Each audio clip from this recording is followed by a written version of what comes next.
Good afternoon, visitors. The vessel that you see departing is the American Century.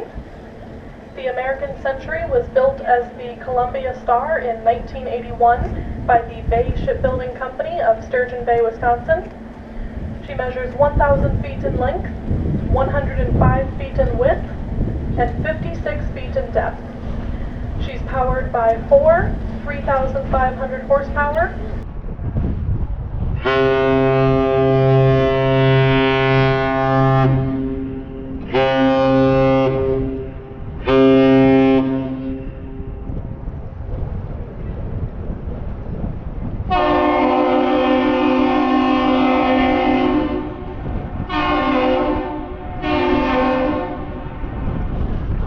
That one long and two short whistle exchange between the vessel and the bridge is known as the captain's salute.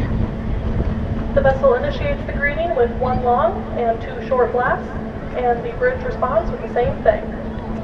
20-cylinder General Motors diesel engines, which give her a top speed of 14 knots, or about 16 miles per hour.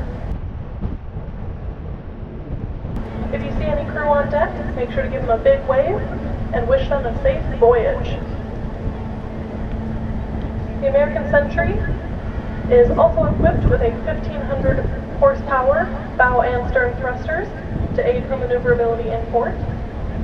She has 37 hatches on her deck, which open into 7 cargo holds located below deck, and she has a maximum carrying capacity of 80,900 tons. But she typically carries cargoes anywhere between 64 to 68,000 tons at a time. Above her deck, that thing that looks like a crane is a 250-foot self-unloading boom, which allows her to unload her own cargo at a rate of 10,000 tons per hour without the aid of shoreside equipment. The American Century is owned and operated by the American Steamship Company of Williamsville, New York. The American Century was bought along with 5 other Oglebay Norton vessels in 2006 by the American Steamship Company for $120 million. Her name was changed from the Columbia Star to the American Century at this time.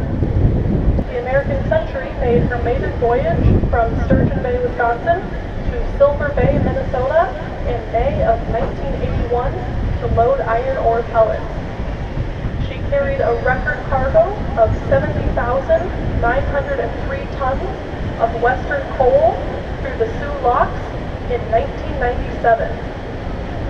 She is one of 13 1,000-foot vessels currently operating on the Great Lakes.